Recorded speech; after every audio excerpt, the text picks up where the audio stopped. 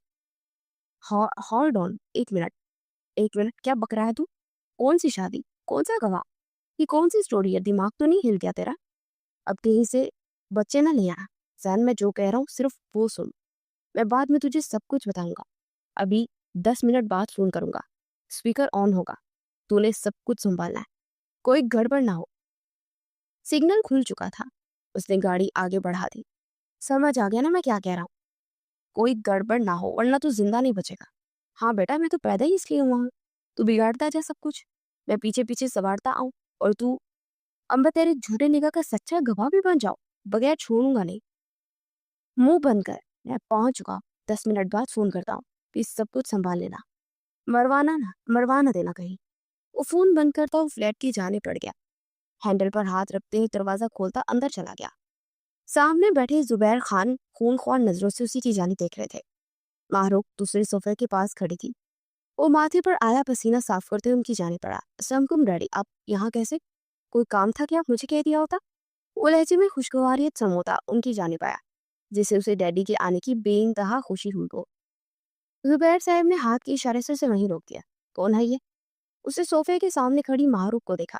Daddy یہ ماہروق ہے. نام نہیں پوچھا میں نے، کس حیثیت سے یہاں پر موجود ہے. وہ غصے سے صوفے سے اٹھ کھڑے ہوئے. Daddy, she is my wife. گلے میں ابھرتی گلٹی واضح نظر آئی. ماہروق نے اسے ایسے دیکھا جسے اس کی دماغی حالت پر شبہ ہو. Just shut up. میں نے ہر چیز کچھ دن کے لیے تمہارے حوالے کر دی. اس کا مطلب یہ ہرگز نہیں تھا کہ تم ہر شے میں اپنی منمانیاں کرنے لگو. زبیر صاحب کی دہاڑ پر پورے فلیٹ میں گونج گئی تھی. جہاں سے اسے لائے ہو وہیں چھوڑ گیا. اور تم لڑکی، میرے بیٹے کو تو اچھے برے کی ویسے ہی تمیز نہیں ہے.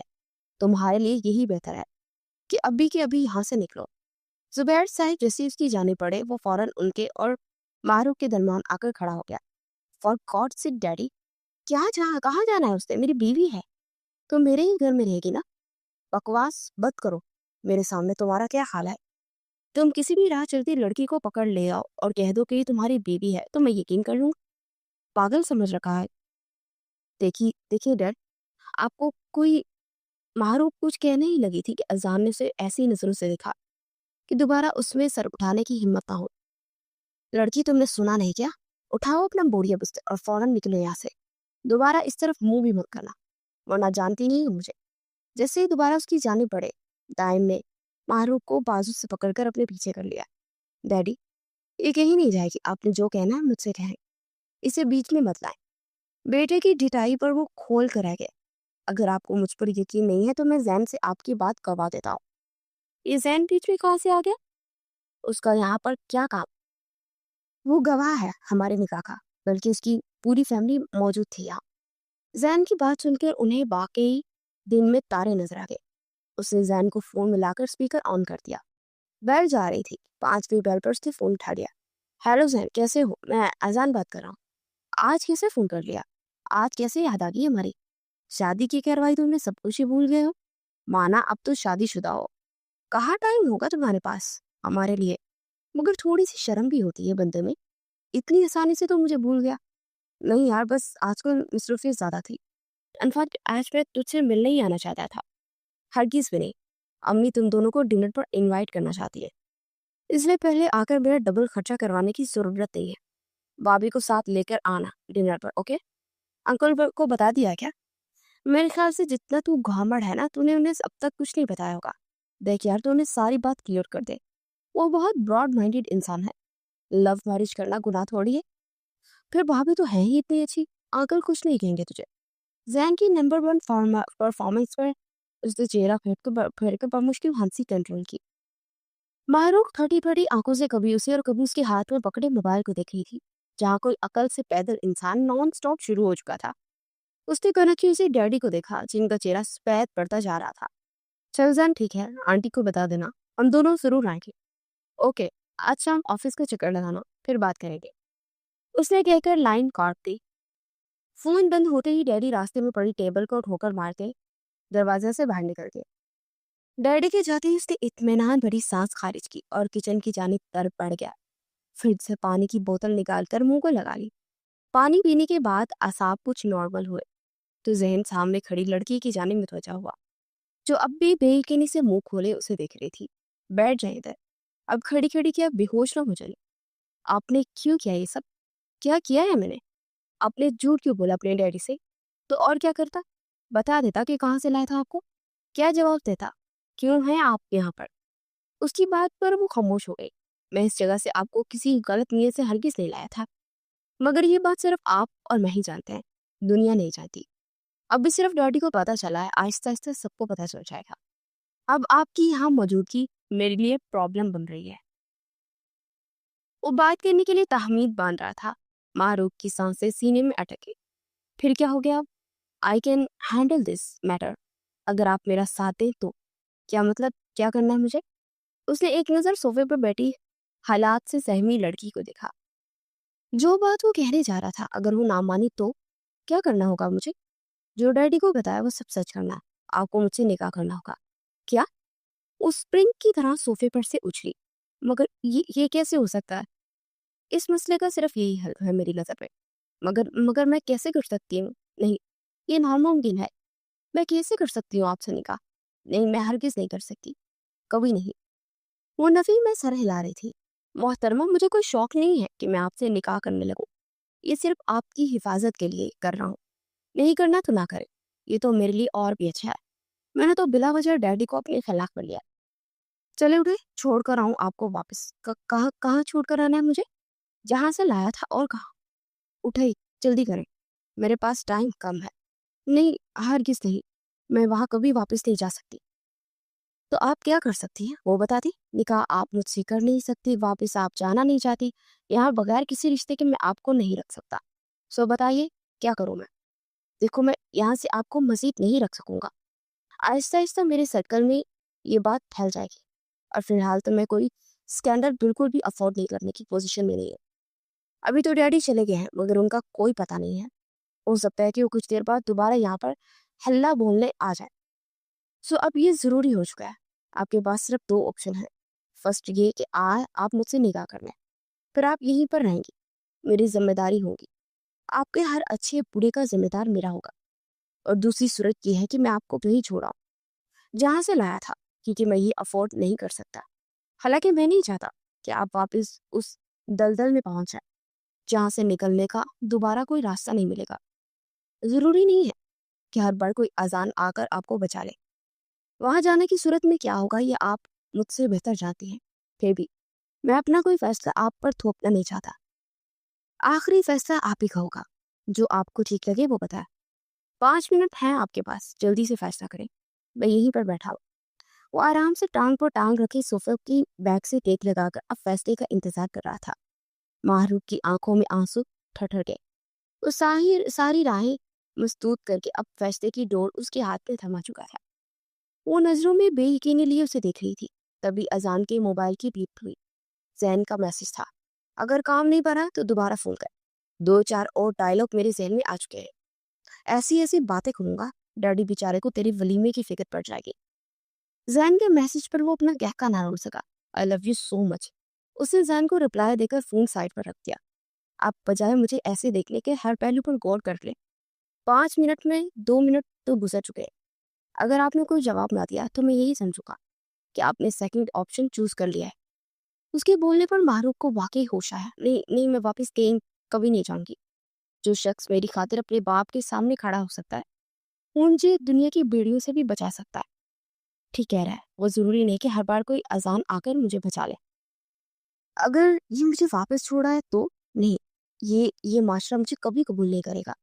اگر مجھے خود کو بچانے کا آخری موقع مل رہا ہے تو میں اسے کبھی نہیں گواؤں گی۔ مگر اماں ابا، کیا وہ مجھے تسلیم کر لیں گے؟ آخری پوائنٹ پر وہ جھرجھری لے کر رہ گئی۔ یہ آخری موقع تھا، ورنہ پھر سے خریدار آئیں گے، پھر سے اس کی بولیاں لگیں گی۔ یہ سوچ آتے ہی پوری جان سے لڑس گئی۔ ابھی وہ تکلیف یاد آتی تو آنسو بل بل آنکھوں سے گرنے لگتے۔ اب دوبارہ کسی آزمائش کا سامنا کرنے کی اس میں ہمت نہیں تھی۔ یہ شخص جیسا بھی ہوگا کم از کم مجھے رہنے کے لیے چھت تو دے دے گا نا۔ سر پر آسمان اور پاؤں کے نیچے زمین کا مطلب اب وہ اچھے سے سمجھ چکی تھی۔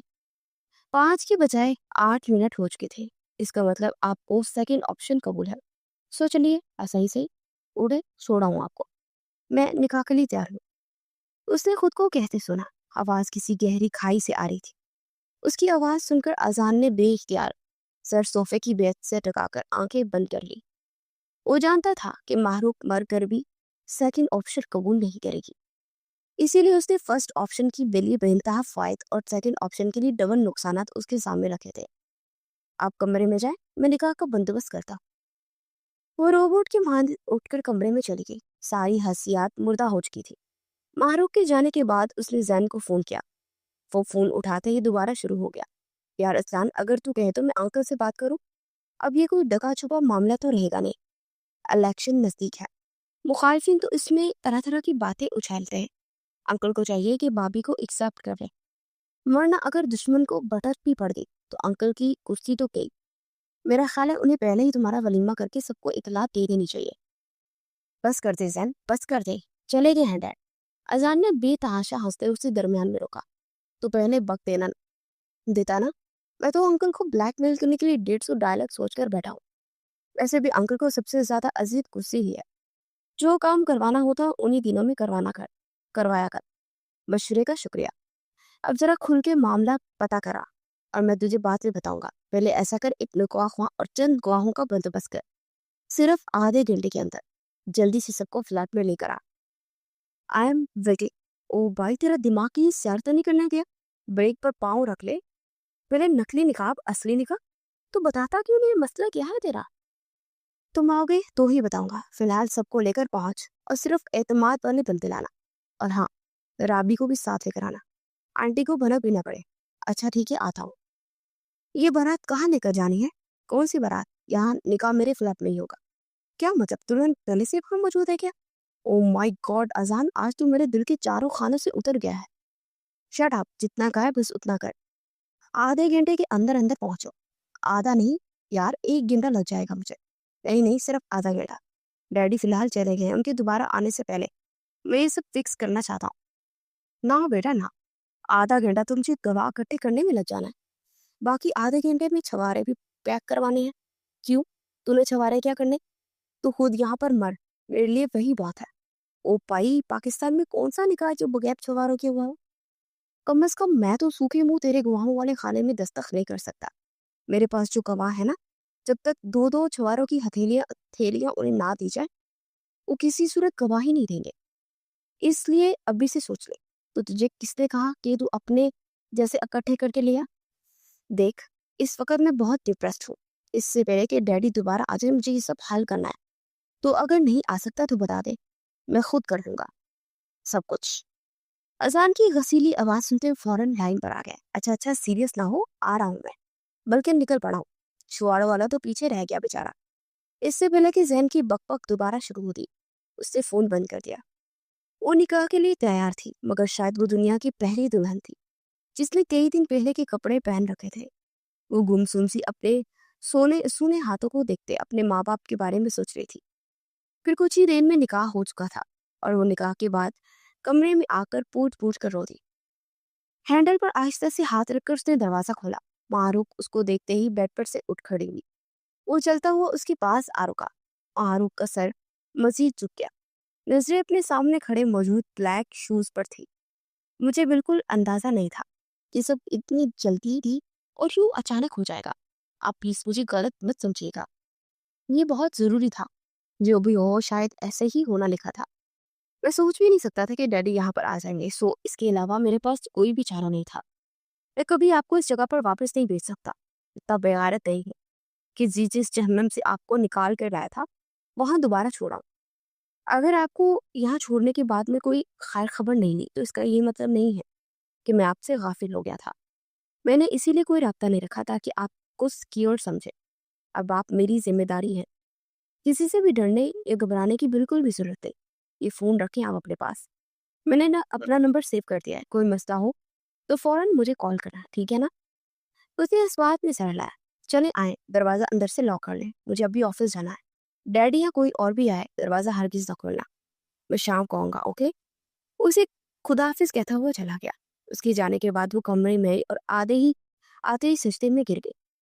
وہ بغیر کچھ کہے صرف روئے جا رہی تھی. خدا نے اس کی عزت کی حفاظت کی تھی اور اب اسے محفوظ ہاتھوں میں سونپ چکا تھا. اس سے بڑی اور کیا نعمت ہو سکتی تھی۔ وہ ہچکیوں سے روئے چلی جا رہی تھی۔ بعض اوقات ہمارے پاس اللہ سے کہنے کو کچھ بھی نہیں ہوتا، بہت کچھ کہنے کی خواہش کے باوجود زبان الفاظ کا ساتھ نہیں دیتی۔ اس وقت زبان بالکل گنگ ہو جاتی ہے، پھر دل کا غبار صرف آنسوں کے ذریعے ہی نکلتا ہے۔ اور وہ تو اللہ ہے، بندے کی شہرک سے بھی زیادہ کرے، وہ تو پھر سب کچھ جانتا ہے، ہمارے ایک ایک انداز سے واقف ہے۔ وہ بھی بغیر کچھ کہے اس کے حضور سر رکھے روئے جا رہی تھی۔ اس وقت اس کی آنکھوں سے گرنے والے قطرے انمول تھے، کیونکہ یہ شکرانے کے آنسو تھے۔ سارا دن اسے زین کے دھمکی بڑے میسیجز ملتے رہے۔ زبیر نے بھی آفس کا چکر نہیں لگایا، سو اسے خود ہی سارا کام نپٹانا پڑا۔ ساری فائلز اور کیش بینک میں رکھوا کر واپس اس نے گاڑی مارکیٹ کی جانے موڑی۔ آج معروف کے وہی ہفتہ پہلے پہنے کپڑے دیکھ کر صرف بے انتہا ندامت ہوئی۔ سب وہ اس کے لیے کپڑے، جوتے، بیگز، پرفیوم، برش اور جانے کیا اللہ بلا خرید کر لایا تھا۔ لیڈیز شاپنگ کا مجھے کوئی تجربہ نہیں ہے، اس لیے جو سمجھ میں آئے وہی رہا۔ اوکے لیے سوری، مجھے پہلے اس بارے میں خیال نہیں آیا، چیک کر لے، جو چیز مسنگ ہے وہ بتا دینا۔ معروف نے جواباً فقط سر ہلاتے ہوئے اکتفا کیا۔ اکیلی عورت اس معاشرے میں کوئی اہمیت نہیں رکھتی، تنہا عورت تنکے سے بھی زیادہ ہلکی ہوتی ہے، یہ لوگ اسے کبھی نہیں چھینے دیتے۔ اس کے لیے ایک مرد کا ساتھ بہت ضروری ہوتا ہے۔ وہ ہفتہ بھر سے یہاں موجود تھی، تب اس کو اس چیزوں کا خیال نہیں آیا، لیکن اب نکاح کے فقط چند گھنٹوں بعد ہی اذان کو اس کی ہر چیز کی فکر تھی۔ مرد ہر عورت کی اتنی پرواہ نہیں کرتا، وہ صرف اس کی پرواہ کرتا ہے جو ایک جائز رشتے میں اس کے ساتھ بندی ہو۔ وہ بیڈ پر پڑے شاپنگ بیگ کی ڈیٹ کو دیکھتے ہوئے سوچ رہی تھی۔ صرف اس کو نارمل کرنے کے لیے وہ رات دیر تک بیٹھا اس سے باتیں کرتا رہا، مگر محروق نے اس کی کسی بات کا کوئی جواب نہ دیا، یا ہوں ہاں سے بس جواب دیا۔ پھر بھی وہ ایسی ہی باتیں کرتا رہا جیسے برسوں کی شناسائی ہو۔ محروق، آئی نو یہ ساری سچویشن بہت ٹف ہے آپ کے لیے، مگر میں پھر بھی چاہوں گا کہ آپ خود کو نارمل کریں، جتنی جلدی ہو سکے حالات کو ایکسیپٹ کریں، یہ ہم دونوں کے لیے بہتر ہوگا۔ آئندہ میرے گھر میں سے کوئی بھی آئے تو یوں ڈری سہمی مت رہنا، ٹھیک ہے؟ پہلے کی بات اور تھی، لیکن اب سب کچھ چینج ہو چکا ہے۔ خود کو پہچانے، اب آپ وہ نہیں ہیں جو پہلے تھی۔ مختصر الفاظ میں بھی اس کو بہت کچھ باور کروا چکا تھا۔ میرے خیال سے اب مجھے چلنا چاہیے، کافی دیر ہو گئی ہے، ڈیڈی لازمی انتظار کر رہے ہوں گے میرا۔ وہ ٹائم دیکھتے ہوئے اٹھ کھڑا ہوا، جہاں اب گھڑی کی سوئیاں 12 سے آگے جا چکی تھی۔ آپ جا رہے ہیں؟ نکاح سے لے کر اب تک یہ اس کا پہلا فکرہ تھا جو اس کی زبان سے ادا ہوا۔ یہ بھی اذان کے پچھلے 4 گھنٹے اکیلے بولنے کا سمر تھا، جبھی وہ اس سے کچھ پوچھ رہی تھی۔ آپ کہتی ہے تو رک جاتا ہوں، اذان نے مسکراتے ہوئے کہا۔ نہیں، میں نے یہ نہیں کہا۔ اوکے، پھر ٹیک کیئر، نیم کی ٹیبلٹ لے لینا، میں زین کی بہن امارہ سے کہوں گا، وہ کل آپ کو آپ کے پاس آ جائے گی۔ وہ جانتا تھا ابھی محروق کو سب سے زیادہ ضرورت صرف اس کی ہے، پر اگر وہ رک جاتا تو زبیر صاحب یقیناً اس کے ٹکڑے کرنے کے لیے صبح یہاں پہنچ جاتے۔ سو نہ چاہتے ہوئے اسے خدا حافظ کہہ کر چلا گیا۔ اگلے دن امارہ کے پہنچ جانے پر وہ مطمئن ہو گیا۔ نیو پروجیکٹس کو مینج کرنے اور پھر ان پر کام سٹارٹ کروانے میں وہ باقی اگلے 3 دن بے حد مصروف رہا۔ زبیر صاحب پھر سے اپنی سابقہ روٹین میں مصروف ہو گئے تھے۔ آج چوتھے روز اسے فلیٹ میں جانے کا خیال آیا۔ رات کے اس وقت بھی سڑکوں پر معمول کی ٹریفک رواں تھی۔ فلیٹ پر پہنچ کے محروق کو کال کی، کچھ دیر کے بعد اس نے دروازہ کھولا۔ السلام علیکم، کیا حال ہے؟ وعلیکم السلام، ٹھیک ہوں۔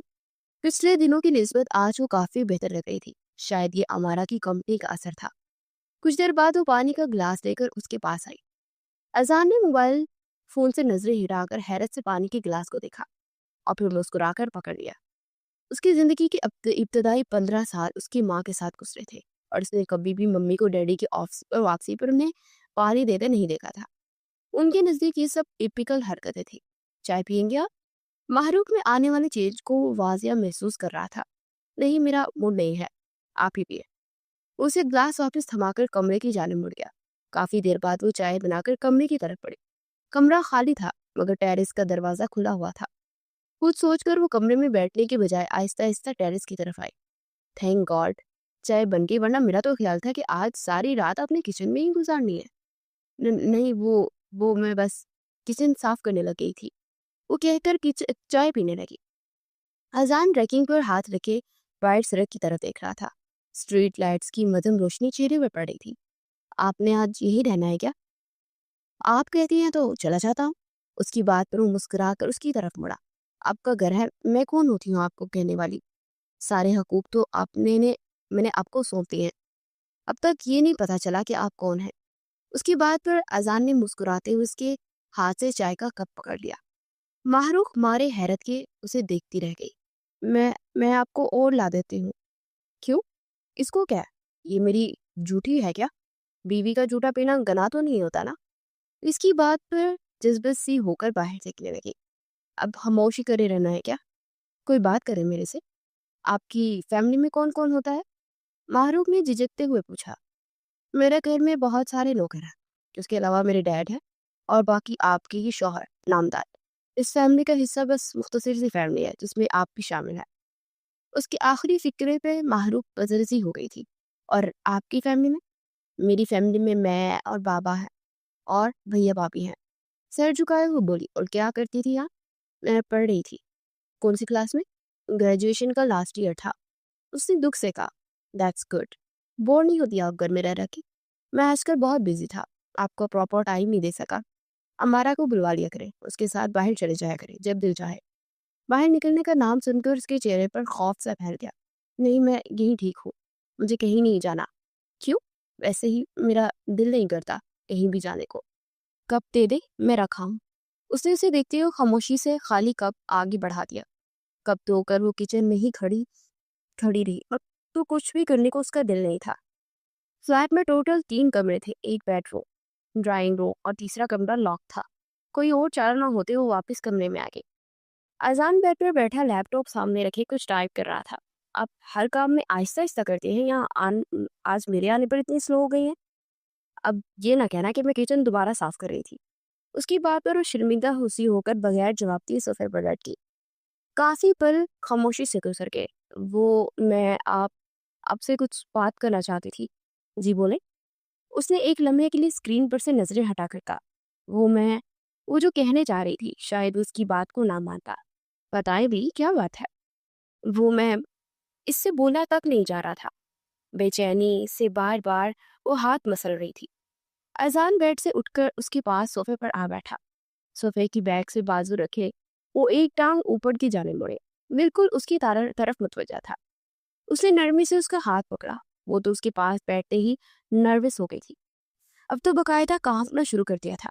ہمارے درمیان اتنا اور گہرا مضبوط رشتہ موجود ہے کہ آپ کو مجھ سے کوئی بھی بات کرنے میں جھجک محسوس نہیں ہونی چاہیے۔ میں جانتا ہوں کہ آپ کے لیے قبول کرنا آسان نہیں۔ آپ کو جتنا ٹائم چاہیے اتنا لیں، ٹھیک ہے؟ جن حالات میں ہماری شادی ہوئی ہے، اس میں عام سے ایک دم سے ہر چیلنج کو ایکسیپٹ کرنا واقعی مشکل ہے، لیکن اس کے علاوہ ہم دوست بھی تو بن سکتے ہیں۔ جو بات کرنی ہے فرینکلی کریں، اس ڈر اور خوف کو ایک سائڈ پر رکھ کر۔ آپ مجھ سے کچھ نہیں کہیں گی تو کس سے کہیں گی؟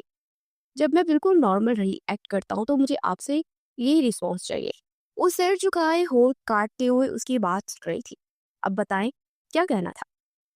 میں اپنے گھر والوں سے بات کرنا چاہتی ہوں۔ تو کرے، کس نے روکا ہے؟ فون تو ہے آپ کے پاس۔ اس نے خود ہی سائڈ ٹیبل پر پڑا موبائل اٹھا کر اس کو دیا۔ کر لوں کیا واقعی؟ بالکل کرے۔ اس نے کانپتے ہاتھوں سے بابا کا نمبر ملایا۔ کتنے دنوں بعد وہ آج بابا کی آواز سنے گی۔ اس احساس سے ہی آنکھوں میں نمی بھرتی تھی۔ آپ کا ملایا ہوا نمبر کسی کے استعمال میں نہیں۔ فون سے آتی آواز سن کر اس نے حیران ہو کر دوبارہ نمبر ڈائل کیا۔ پھر وہی جملہ دہرایا گیا۔ یہ کیسے ہو سکتا ہے؟ یہ بابا کا ہی نمبر ہے۔ کیا ہوا؟ یہ کہہ رہے کہ کسی استعمال میں نہیں ہے، مگر یہ بابا کا نمبر ہے، مجھے اچھے سے یاد ہے۔ کسی اور کا ڈائل کر لے۔ ہاں، اشرف بھائی کا کرتے۔ معزز سارق، آپ کا ملایا ہوا نمبر اس وقت بند ہے۔ 3 بار ملانے پر بھی یہی جواب آیا۔ کیوں ہو رہا ہے ایسا؟ سب کے نمبر ہی بند ہے، مجھے تو اور کسی کا نمبر بھی نہیں پتا۔ اس نے پریشانی سے اذان کو دیکھا، جو ساری صورتحال کو 1 منٹ میں سمجھ گیا تھا۔ ہو سکتا ہے کہ سو گئے ہوں، صبح ٹرائی کر لینے۔ اذان کی تسلی پر اس نے پریشانی سے سر ہلایا۔ مارو، اگر آپ کو برا نہ لگے تو میں آپ سے ایک سوال پوچھ سکتا ہوں؟ پوچھے۔ آپ اس جگہ پر کیسے پہنچی؟ اس کا سوال سن کر مارو کا دل اچھل کر حالت میں آ گیا۔ وہ اب اسے کیا بتاتی؟ اسے سب بتاتی چلی گئی۔ پچھلے ماہ کی اذیت اور اس کو سناتے ہوئے مارو کی آنکھوں سے آنسو ایک دواتر سے گر رہے تھے۔ وہ بغیر پل کی چپکائے اس پر بیتی داستان کا ایک ایک لفظ سنا رہی تھی۔ اگر وہ اس دن وہاں نہ پہنچتا تو کیا ہوتی یہ لڑکی؟ یہ سوچتے ہوئے اس کے رونگٹے کھڑے ہو گئے۔ آخر کیوں اس نے مجھے اتنی بڑی سزا دی؟ بے قصور ہوتے بھی میں ہر کسی کی نظروں میں معتوب، کس کو گواہی دوں گی میں اپنے کردار کی؟ اس نے ایک بار بھی نہیں سوچا کیا ہوگا میرے ماں باپ کا. سب سے تو بہتر تھا مجھے موت آ جاتی. کم سے کم میں اپنے والدین کے لیے اتنی اذیت کا سبب تو نہ بنتی. اس کی آواز میں گھلا درد دل کو چیر دینے والا تھا. اذان نے بے اختیار بازو اس کے گرد پھیلا کر اسے اپنے ساتھ لگا لیا اور اس کے کندھے پر سر رکھے وہ ہچکیوں سے روئے چالی جا رہی تھی. سارے زخموں سے کرین اتر گیا تھا. اس کی باتیں سن کر وہ کافی دیر کچھ کہنے کے قابل نہ رہا. بازو کا دوسرے کا درد سن کر تسلی دینے کے لیے کوئی الفاظ نہیں ہوتے. تب صرف ہمارا عمل ہی ہوتا ہے جس سے ہم دوسروں کی اذیت میں کمی کر سکتے ہیں. اس کے پاس بھی تسلی کے لیے الفاظ نہیں رہے تھے. اسے ساتھ لگائے نرمی سے اس کا سر تھپک رہا تھا. آپ کہتے ہیں نا میں باہر نکلا کروں؟ نہیں، میں کبھی باہر نہیں نکل سکتی. اصل روپ دیکھ چکی ہوں دنیا کا. مجھے پتا ہے کہ اگر میں دوبارہ باہر گئی پھر سے کوئی نہ کوئی شکاری جال پھیلائے بیٹھا ہوگا. میں ایک بار اس دوزخ سے نکل آئی ہوں. اب دوبارہ کچھ سہنے کی ہمت نہیں ہے مجھ میں. میں یہ نہیں کہہ سکتا کہ آپ اس اذیت کو بلا دیں. یہ کوئی معمولی تکلیف نہیں ہے جسے منٹوں میں بلایا جا سکے. پھر بھی میں آپ کو یقین دلاتا ہوں میرا ساتھ آپ کو ہر دکھ بھولنے پر مجبور کر دے گا. اب آپ اذان خان کی بیوی ہے. کسی کی ضرورت نہیں کہ کوئی آپ کو غلط نگاہ سے دیکھ بھی سکے. آپ کی حفاظت کرنا میری ذمہ داری ہے. اس کے مضبوط لہجے پر ماہروق کے آنسو پلکوں پر ٹھہر گئے. میں اتنی عنایت کے قابل نہیں ہوں. میں ایک بکی ہوئی ذات ہوں. اس کی بات پر اذان نے قلب سے آنکھیں بند کر لی. کیوں دیے آپ نے 50 لاکھ میرے بدلے میں؟ مجھے آج تک سمجھ نہیں آ سکا. میرے بارے میں جانے بغیر کیوں نکاح کر لیا مجھ سے، یہ جانتے ہوئے بھی کہ آپ مجھے اس جگہ سے لائے ہیں جہاں شریف لوگ منہ بھی کرنا پسند نہیں کرتے. یہ معاشرہ مجھے کبھی وہ مقام اور مرتبہ نہیں دے گا. پھر کیوں آپ نے یہ سب؟ 50 لاکھ مجھے آپ سے زیادہ عزیز نہیں تھے. میں خود نہیں جانتا کیوں کیا میں نے یہ سب. کیوں مجھ سے آپ کی تکلیف برداشت نہیں کی. وہ سب ایک بے اختیاری کی کیفیت تھی. ہمارا ملنا اسی طرح طے تھا اور مجھے کوئی فرق نہیں پڑتا کہ لوگ کیا کہیں گے کیونکہ میں اس حقیقت کو تسلیم کر چکا ہوں کہ آپ ماہروق اذان خان ہیں، اذان خان کی بیوی. آپ کا حوالہ اب میں ہوں. معاشرے میں آپ کو ایک مقام دلانا اب میرا کام ہے. مجھے آپ پر اور آپ کی پارسائی پر پورا یقین ہے. اس حقیقت کے علاوہ کوئی کچھ بھی کہے وہ سب میرے لیے بے معنی ہے. وہ کہہ رہا تھا وہ نہیں جانتا اس نے یہ سب کیوں کیا، مگر ماہروق جانتی تھی. اس کی دعائیں تھی، اس کی بدولت اللہ نے اس کے دل میں رحم ڈالا تھا. یہ کیسے ہو سکتا تھا کہ وہ ساری رات گر گرا کر اللہ سے کچھ مانگتی اور وہ اسے بے آسرا چھوڑ دیتا. وعدہ کرے میرے سے آئندہ آپ اپنے لیے ایسا کوئی لفظ استعمال نہیں کریں گی جو آپ کے ساتھ ساتھ مجھے بھی تکلیف دے. وہ دھندلائی ہوئی آنکھوں سے اپنے سامنے پھیلے اس ہاتھ کو دیکھ رہی تھی. وہ کبھی بھی اس شخص کے ہاتھوں کو نہیں جھٹک سکتی تھی جس نے بڑے مجمع میں اس کے سر پر چادر ڈالی تھی، جو وحشیوں کے چنگل سے اسے باحفاظت نکال کر لایا تھا. اس نے آہستگی سے اپنا ہاتھ اس کے ہاتھ پر رکھ دیا. اذان نے اس کی پلکوں پر ٹھہرے آنسو صاف کیے. اپنے پیرنٹس کا ایڈریس دینا مجھے، میں وہاں کی صورتحال پتہ کروا لوں گا. آپ وہاں جائیں گے؟ میں بھی آپ کے ساتھ چلوں گی. مجھے لے کر جائیں گے نا آپ؟ پہلے مجھے وہاں کی صورتحال پتہ کروانے دو، اس کے بعد اگر ممکن ہوا تو ضرور. اس کی بات پر ماہروق نے سر ہلایا. چلیں اب آپ آرام سے سو جائیں، رات بہت ہو گئی ہے. صبح مجھے آفس بھی جانا ہے ورنہ پھر سے ڈیڈی کی ڈانٹ سننی پڑے گی. آپ کر لیں اپنا کام، میں یہیں پر ٹھیک ہوں. اس کی بات پر وہ ہلکے سے مسکرایا تھا. اس تکلف کی ضرورت نہیں ہے، اپنی جگہ پر جا کر لیٹے. میں وہاں بیٹھ کر بھی اپنا ورک سکون سے کر سکتا ہوں. اس کے سر پر ہلکی سی چپٹ لگاتا اٹھ کھڑا ہوا. کچھ دیر بعد ہی وہ پرسکون سا ہو کر سو گئی.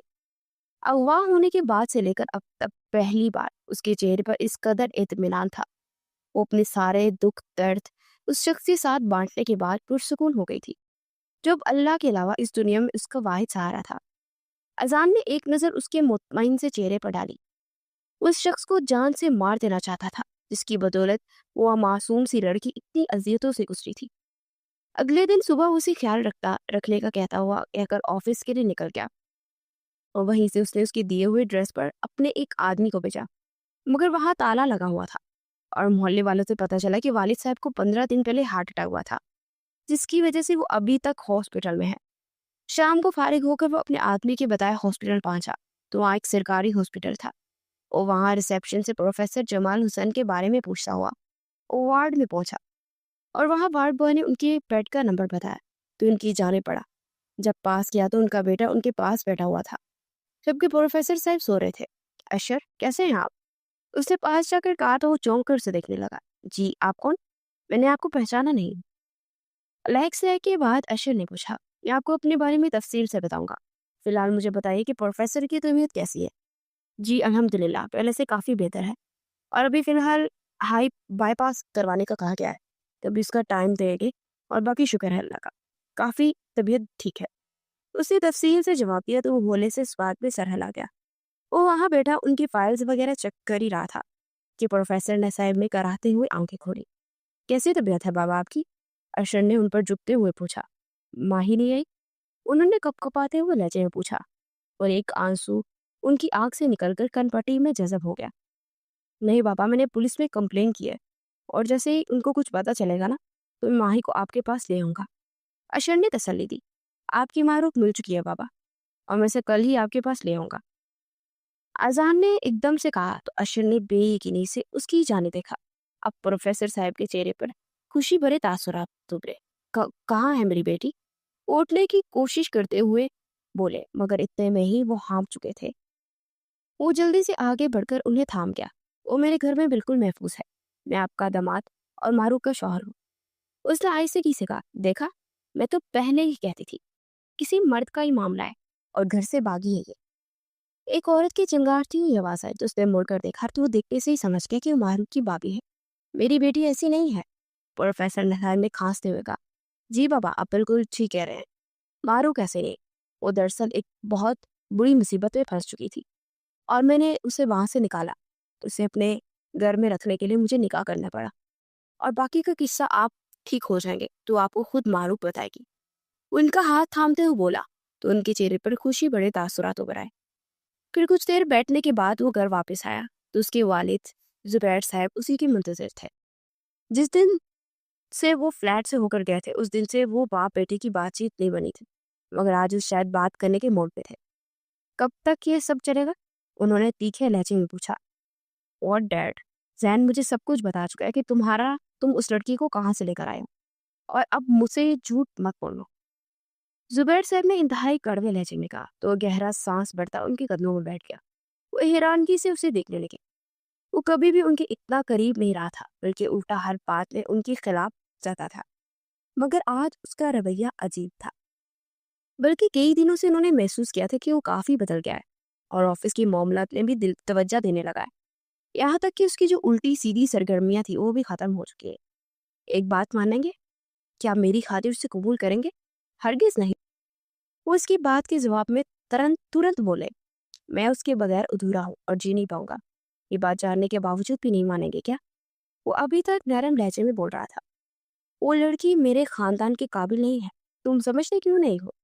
زبیر صاحب نے جھنجھلا کر کہا، میں جانتا ہوں کہ آپ کیوں کہہ رہے ہیں، کیونکہ اسے میں ریڈ لائٹ ایریا سے لایا ہوں، لیکن ایسا نہیں ہے، وہاں ہمیشہ سے نہیں تھی، بہت شریف انسان کی بیٹی ہے، بہت نیک۔ آپ جانتے ہیں نا پروفیسر جمال حسین کو، وہ پروفیسر جو کہ آپ کے دوست ہوا کرتے تھے، مگر موم کی وجہ سے آپ نے انہیں چھوڑ دیا تھا، کیونکہ موم کو نہیں پسند تھا کہ آپ کسی مڈل کلاس انسان سے تعلق رکھے، تو روز کی لڑائی سے بچنے کے لیے انہوں نے تعلق توڑ دیا تھا۔ وہ بولا تو انہوں نے بے یقینی سے اسے دیکھا، اس نے جو کچھ معروف پہ بھی تھا وہ سب بتایا تو شاکڈ رہ گئے۔ او مائی گاڈ، تو مجھے جمال حسین کے بارے میں بتاؤ، میں بھی جا کر ملنا چاہتا ہوں۔ وہ بےتابی بھرے لہجے میں بولے، کل انشاءاللہ آپ کو لے کر جاؤں گا، کیونکہ معروف کو میں ان کے پاس چھوڑنے والا ہوں، اور آپ پلیز رشتے کی بات کر لیجیے گا۔ وہ اپنے کان کی لو کو مسلتے ہوئے بولا تو وہ دھیمی سی مسکراہٹ کے ساتھ اسے گلے سے لگا گیا۔ مجھے فخر ہے تم پر مائی سن۔ انہوں نے کافی عرصے کے بعد یہ الفاظ بولتے سے گلے لگایا تھا۔ پھر اگلے دن وہ معروف اور زبیر صاحب کے ساتھ ہسپتال پہنچا تو سب لوگ وہاں پر جمع تھے۔ پروفیسر صاحب اپنی لاڈلی کو سینے سے لگائے تڑپ کر رو دیا، اور سب کی آنکھیں نم تھی سوائے معروف کی بابی کے۔ وہ عورت تو حسد سے مر رہی تھی۔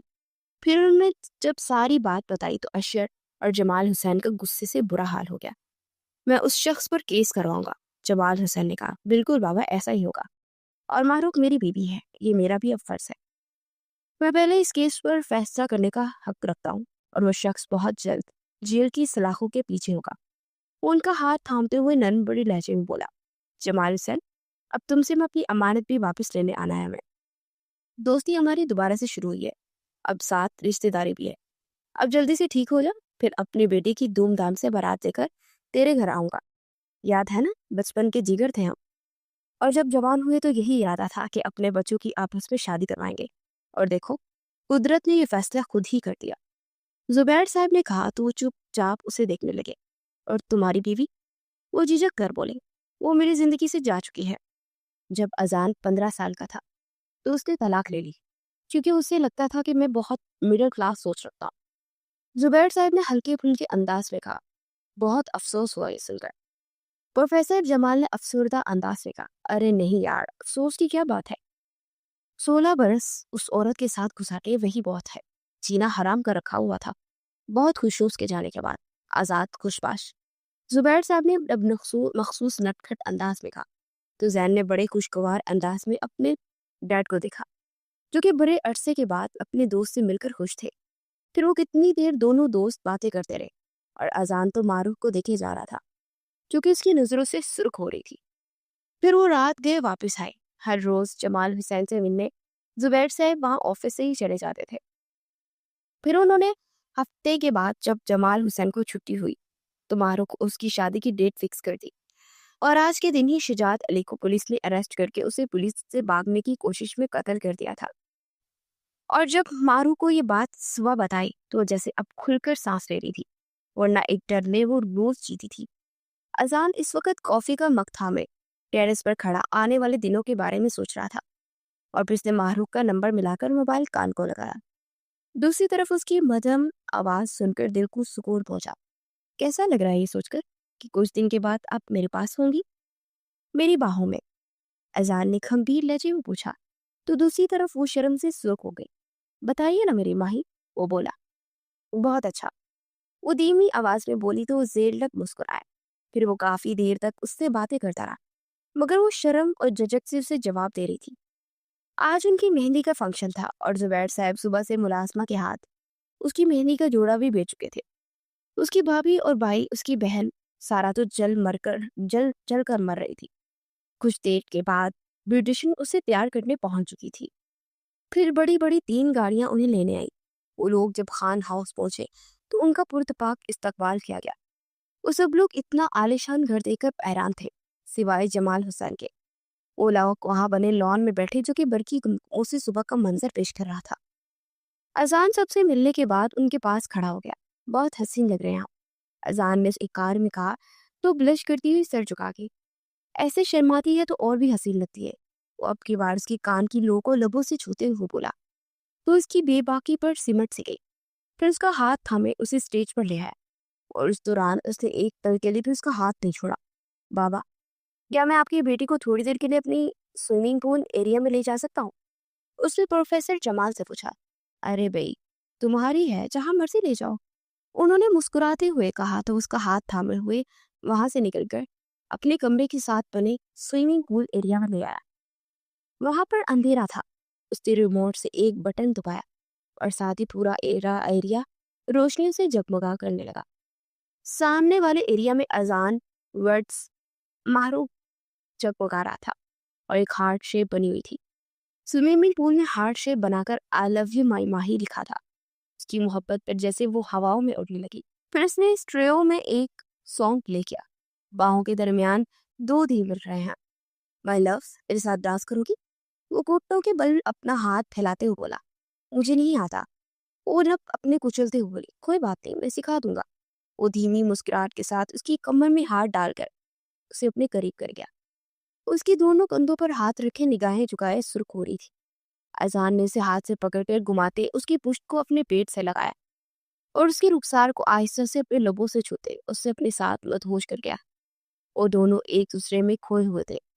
پھر اسے اپنی باہوں میں اٹھائے سوئمنگ پول ایریا میں اترا تو سر پٹا کر اس کی گردن میں زور سے باہیں ڈال کر اس کے سینے میں چہرہ چھپا گئی. پلیز اذان, میں بھیگ جاؤں گی, میرے کپڑے بھی خراب ہو جائیں گے. وہ منائی. کوئی بات نہیں, میں تمہارے لیے بہت سارے ڈریسز خرید رکھے, ان میں سے کوئی پہن لینا. وہ گھمبیر لہجے میں بولا, اور پھر سوئمنگ پول کے درمیان میں آ کر اسے چھوڑتا. اس کی کمر میں ہاتھ ڈال کر اسے اپنے مزید قریب کرتا. اس کے نرم ملائم لبوں کو اپنی دسترس میں لے گیا. اس کی شرٹ کو دونوں ہاتھوں کی مٹھیوں میں جگڑے سوٹ سے آنکھیں میچ کر کانپ رہی تھی. پھر اس کے چہرے کے ہر نقش کو اپنی محبت کی مہر ثبت کرنے لگا. کسی کے کھنکھارنے پر وہ دونوں ہوش کی دنیا میں آئے تو خان منشن کی خاص ملازمہ اپنی ہنسی ضبط کرتے آنکھوں کے آگے ہاتھ رکھے کھڑی تھی. یہ بالکل ٹھیک بات نہیں ہے بوا اماں، وہ جھنجھلا کر بولا. وہ دراصل بٹیا کو بلا رہے ہیں، انہوں نے گھر جانا ہے اور کل کو آپ کے پاس ہی وہ آ رہے ہیں. اذان بابا، بوا اماں نے چھیڑتے ہوئے کہا تو اپنے بالوں میں ہاتھ چلاتے اسے گود میں اٹھا کر باہر آیا اور باہر آ کر اسے زمین پر کھڑا کیا. چلے آئیں، میں آپ کو کپڑے دیتا ہوں، آپ چینج کر لیجیے. اور وہ بوا، آپ سب سے جا کر کہہ دیجیے کہ آپ کی بیٹی اور میں سوئمنگ پول میں گر گئے تھے تو چینج کر کے آتے ہیں. وہ مسکرا کر بولا تو بوا اماں بھی مسکراتے ہوئے باہر نکل گئی. کچھ دیر کے بعد وہ چینج کر کے باہر آئے تو ڈرائیور کے ساتھ وہ گھر کے لیے نکل گئے. یہ رات بہت لمبی تھی، اسے کل کے دن کا بہت شدت سے انتظار تھا اور خدا خدا کر کے اگلے دن وہ دلہا بنا اس کی دہلیز پر اسے رخصت کرنے پہنچا تھا. دوبارہ تجدید نکاح ہوا اور دعا مانگنے کے بعد وہ بے چینی سے اس کا انتظار کر رہا تھا. فکر مت کرے، آپ جائیں گی بابی اور تیرے ساتھ ہی جانا ہے، انہوں نے زین نے منہ بنا کر کہا تو اسے کھا جانے والی نظروں سے دیکھنے لگا. بچوں، جب تجھے پیار ہوگا نا پھر تجھ سے پوچھوں. اور ویسے بھی میرے خیال میں یہ جو میرے سالی صاحب کی سالی صاحب ہے نا، وہ تم پر کافی زیادہ لائن مارنے کی کوشش کر رہی ہے. تم چاہو تو تمہاری سیٹنگ کروا دیتا ہوں. وہ اپنی مسکراہٹ ضبط کرتے ہوئے بولا تو زین نے اب کی بار اسے کھا جانے والی نگاہوں سے دیکھا. اچھا، خود کے لیے معصوم سی لڑکی اور میری لیے ببالی جان، اور اپنا یہ رشتہ نہ اپنے پاس رکھ اور ایک کام کر، اپنے اباسی سے شادی کروا کر اپنی ستیلی ماں بنا لے. زین پھاڑ کھانے والے انداز میں بولا تو کہکا لگا کر ہنس پڑا اور سب لوگ انہیں ناسمجھی سے دیکھنے لگے تو وہ بمشکل ہنسی ضبط کرتا سامنے دیکھنے لگا جہاں پر اس کی جانم گھونگھٹ اوڑے چلی آ رہی تھی. وہ اسٹیج سے اترا اور اس کے پاس جا کر اس کی طرف ہاتھ بڑھایا. اس نے اپنے نرم نازک کانپتا ہوا ہاتھ اس کے ہاتھ پر رکھا تو پسینے سے تر تھا. اذان نے مسکراتے اس کے ہاتھ کی پشت پر اپنے لب رکھے اور پھر اس کا ہاتھ تھامے اسٹیج پر بیٹھے اس کا گھونگھٹ اٹھا کر اس کے ماتھے پر بوسہ دیتا اس کے پہلو میں بیٹھ گیا. کچھ رسومات کے بعد اسے رخصت کروانے خان ہاؤس لے آیا. زبیر خان نے ملازموں کے ذریعے بڑا گرینڈ ویلکم کیا. پھر ملازمہ اسے کمرے تک چھوڑ کر پلٹ گئی. وہ پلکیں جھکائے اپنے اس مہربان کی منتظر تھی جس نے اس کی زندگی سنوار دی تھی. وہ بھی سوچ کی لرز میں تھی کہ اگر اس رات اذان اسے خریدتا نہ تو نہ جانے آج کہاں ہوتی. اذان خان کی محبت اس کا کل سرمایہ تھی اور وہ ساری زندگی بھی اس شخص کے احسانات اتارتی تو اس کے احسان کا بدلہ کبھی نہیں چکا پاتی. کھٹکے کی آواز پر وہ ہوش کی دنیا میں آئی اور اپنی آنکھوں کے کناروں کو صاف کرتے سامنے دیکھا تو اذان اندر داخل ہو رہا تھا. وہ چلتا ہوا اس کے ساتھ جڑ کر بیٹھتا، اس کی تھوڑی سی تھام کر اس کی چہرے کا رخ اپنی طرف کر گیا. رو رہی تھی آپ؟ سنجیدگی سے سوال کیا گیا تو نفی میں سر ہلا گئی. جھوٹ کیوں بول رہی ہیں آپ؟ اس کی پلکوں سے اس کے اٹکے آنسو کو اپنے پوروں سے چلتے ہوئے بولا. بس اس خوفناک رات کے بارے میں سوچتی ہوں نا تو ڈر جاتی اور اب بھی وہ یاد آئی تو دل بھرا ہے. آپ فرشتہ بن کر اس دن میری زندگی میں آئے، مجھے بربادی کے راستے سے نکال کر آباد کر دیا. میں آپ کی بہت مشکور ہوں. وہ بھیگے لہجے میں بولی تو اپنی انگشت شہادت اس کے لبوں پر رکھتے اس کی آنکھوں میں باری باری اپنے لب رکھ گیا. آئندہ سے آپ اس رات کے بارے میں کبھی نہیں سوچے گی اور سمجھیے آپ صرف یہ خواب دیکھ رہی تھی اور میں آپ کی حقیقت ہوں اور ہم دونوں اپنی زندگی میں بہت پیاری پیاری یادیں بنائیں گے. آپ کو پتہ ہے میرا ہمیشہ سے خواب رہا تھا کہ میں گھر میں آؤں، میری بیوی میری منتظر ہو اور مجھ سے محبت کرے جیسے ایک مڈل کلاس گھرانے کی لڑکی اپنے شوہر سے کرتی ہے. میرے دوست ہوا کرتے تھے، وہ اپنی ماؤں کے بارے میں بتاتے تو مجھے حسرت ہوتی تھی کہ کاش میری ممی ایسی ہوتی اور پھر وقت کے ساتھ ساتھ میری بیوی ایسی ہو. یہ میری اولین خواہش بن گئی اور تم ایسی بنو گی نا. وہ امید بھرے لہجے میں بولا تو معروق ہلکا سا مسکرا دے اس کی چوڑی سینے بھی سما گئی. آپ کے لیے تو میں اپنی جان بھی دے سکتی ہوں. آپ میرے سب کچھ ہیں، میری کل کائنات، اور آپ کی محبت میری اس کائنات کا سرمایہ ہے. میں آپ سے بہت محبت کرتی ہوں اذان، بہت. اس کی سینے سے لگے جذب بڑے لہجے میں بولتی اسے سرشار کر کے وہ دھیمی سی مسکراہٹ کے ساتھ اسے خود میں بیچتے اپنی شدتیں بڑھانے لگا. دو اجنبی آج اپنی ساری تھکن اتارتے ہمیشہ کے لیے ایک بن چکے تھے. باہر حسین رات اور کڑکتی بجلی ان کی شدتوں کو مزید بڑھاتی جا رہی تھی.